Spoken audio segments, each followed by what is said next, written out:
सर्वस्व न्यौछावर कर दिया। आज का दिन देश की एकता अखंडता की गौरवशाली यात्रा से प्रेरणा लेकर यशस्वी प्रधानमंत्री श्री नरेंद्र मोदी जी के विकसित भारत के संकल्प को मजबूत करने का है।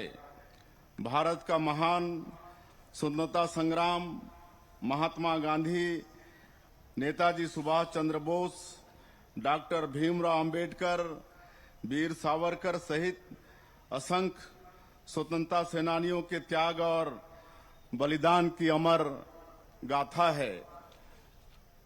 स्वतंत्रता के इस पावन अवसर पर हम धरती आबा भगवान बिरसा मुंडा, शहीद वीर नारायण सिंह और वीर गुंडाधुर के संघर्ष को श्रद्धापूर्वक नमन करते हैं।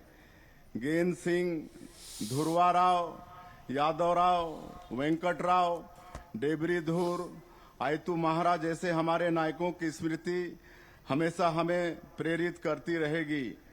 गोस्वामी तुलसीदास जी ने लिखा है कि पराधीन सपने हूँ सुख नहीं, संत कबीर की वाणी और बाबा गुरु घासीदास जी के उद्घोष मनखे एक समान ने स्वतंत्रता के संघर्ष को स्वर दिया।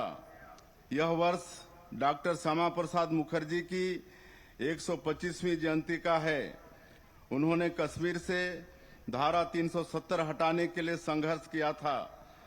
प्रधानमंत्री श्री नरेंद्र मोदी जी के नेतृत्व में जम्मू कश्मीर से धारा 370 हटाई गई। हमने भी छत्तीसगढ़ में समान नागरिक संहिता लागू करने की दिशा में कदम बढ़ाया है। स्वतंत्रता दिवस की यह वर्षगांठ कई अभूतपूर्व उपलब्धियां लेकर आई है। प्रधानमंत्री श्री नरेंद्र मोदी जी के साहसिक नेतृत्व में नक्सल मुक्त भारत का संकल्प पूरा हो चुका है। आज पूरा देश वामपंथी उग्रवाद को जड़ से उखाड़ फेंकने वाले हमारे वीर जवानों के पराक्रम तथा उनकी शहादत को नमन कर रहा है।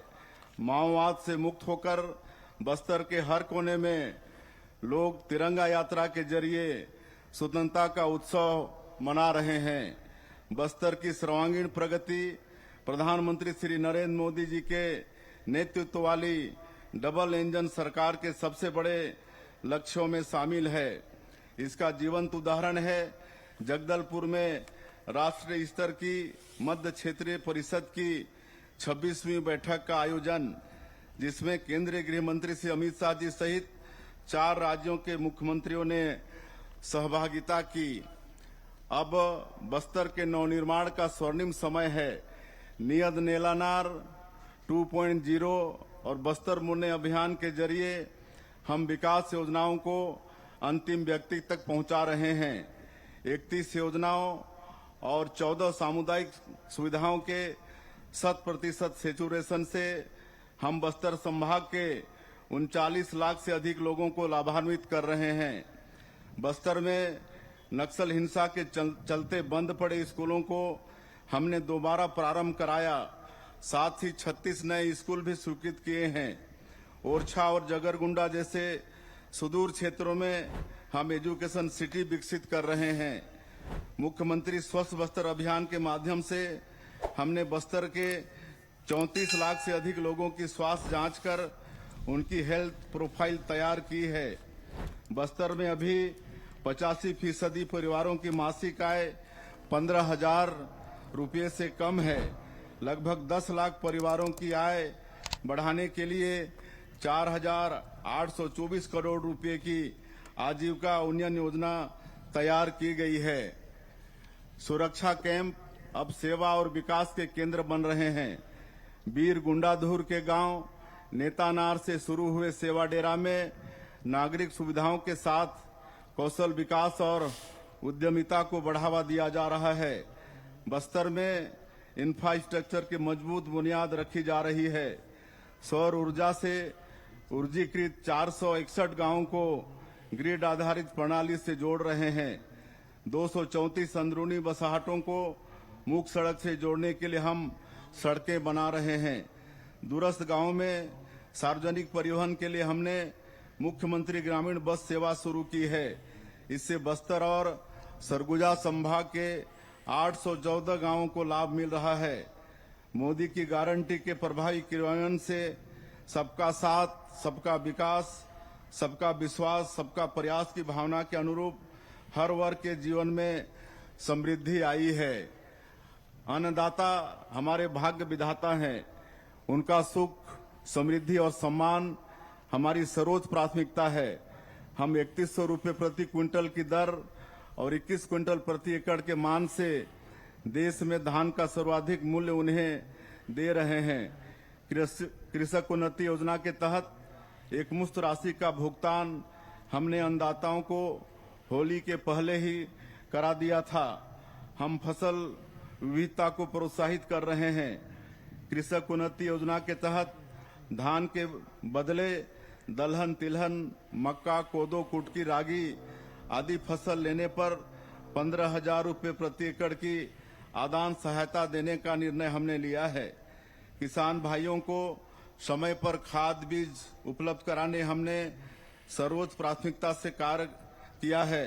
वैश्विक अनिश्चितताओं के कारण उर्वरक आपूर्ति प्रभावित होने के बावजूद हमने छत्तीसगढ़ में खाद का संकट उत्पन्न नहीं होने दिया।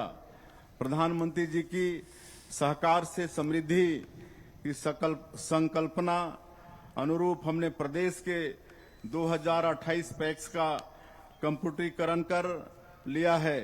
इनमें से 1988 पैक्स कॉमन सर्विस सेंटर के रूप में भी सेवाएं दे रहे हैं। श्रद्धेय अटल जी की नदियों को जोड़कर पानी की हर बूंद बचाने की सोच को आगे बढ़ाते हुए हमने सिकासार कोडार नहर लिंकिंग परियोजना के लिए 3047 करोड़ रुपए की प्रशासकीय स्वीकृति दी है। प्रदेश में सिंचाई का दायरा बढ़ाने के लिए हमने 11,000 करोड़ रुपए से अधिक की मंजूरी दी है। बंद पड़ी सिंचाई योजना का अटल सिंचाई योजना के माध्यम से पुनरुद्धार कर रहे हैं। इंद्रावती नदी पर 2,000 करोड़ रुपए की लागत से मटनार और देउरगांव बैराज बनाए जाएंगे, जिससे 32,000 हेक्टेयर क्षेत्र में सिंचाई सुविधा मिलेगी। तेंदुपत्ता संग्राहकों को हम 5,500 रुपये प्रति मानक बोरा की दर से पारिश्रमिक दे रहे हैं। हमने तेंदुपत्ता संग्राहकों के लिए और ऐसी ही ताजा खबरों के लिए लाइक, फॉलो और यूट्यूब पर सब्सक्राइब कर बेल आइकन जरूर दबाइए और हर अपडेट के लिए विजिट कीजिए स्वदेशलाइव.com।